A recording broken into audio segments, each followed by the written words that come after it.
Bismillahirrahmanirrahim. Assalamualaikum warahmatullahi wabarakatuh. Anak-anak kelas 5, bagaimana kabarnya hari ini? Alhamdulillah, dahsyat, Allahu Akbar. Alhamdulillahirrabbilalamin. Pada kesempatan kali ini di channel Belajar Bahasa Indonesia kelas 5 kita bisa berjumpa kembali. Namun sebelum kita lanjut kepada materi, Pak Asep akan tanya dulu, siapa yang pernah main ke Museum Pahlawan? Nah, alhamdulillah sudah ada yang pernah ya. Pastinya di Museum Pahlawan tersebut kalian banyak menemukan fakta-fakta dan cerita-cerita sejarah yang memberikan informasi kepada kita banyak hal. Nah, sangat terkait sekali dengan materi yang akan kita bahas hari ini, yaitu teks narasi sejarah. Nah, apakah itu teks narasi sejarah? Kita lihat dulu tayangan pada video berikut ini. Anak-anak, ada yang sudah tahu apa itu teks narasi sejarah? Ya, teks narasi sejarah adalah teks yang berisi tentang cerita peristiwa sejarah yang terjadi di masa lampau. Teks narasi sejarah tergolong ke dalam teks non-fiksi. Kenapa? Karena peristiwa sejarah adalah cerita yang nyata, bukan karangan. Oleh karena itu, teks narasi sejarah termasuk ke dalam teks non-fiksi.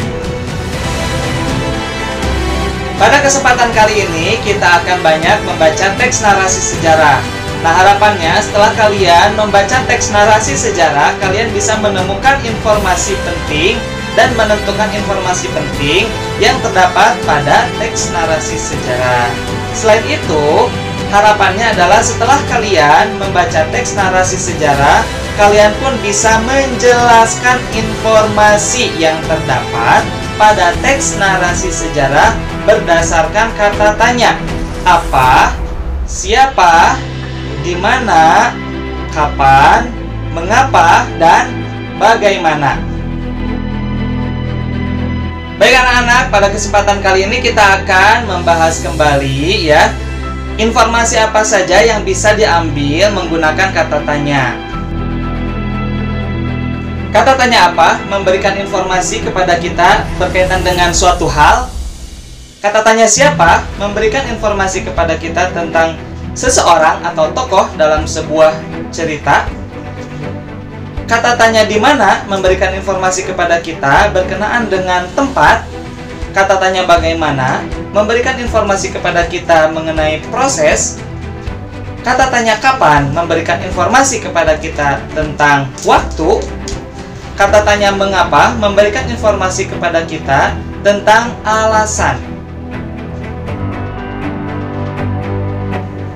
Untuk mendapatkan informasi dari teks narasi sejarah, kalian harus membaca seluruh teks yang disediakan. Karena dengan membaca keseluruhan teks yang disediakan, kita akan mendapatkan informasi yang kita butuhkan, atau kita pun akan mendapatkan informasi-informasi yang tadinya kita tidak tahu menjadi tahu. Nah, dengan membaca keseluruhan teks narasi sejarah, kita pun bisa memahaminya. Nah, kalau misalkan kita kesulitan mendapatkan informasi dan memahami teks narasi sejarah tersebut, maka disarankan untuk membacanya secara berulang-ulang. Anak-anak, itulah materi yang berkaitan dengan teks narasi sejarah. Mudah-mudahan dengan menyimak video ini bisa membantu pemahaman kalian untuk memahami teks narasi sejarah. Terima kasih, sampai jumpa lagi di pembelajaran berikutnya. Assalamualaikum warahmatullahi wabarakatuh.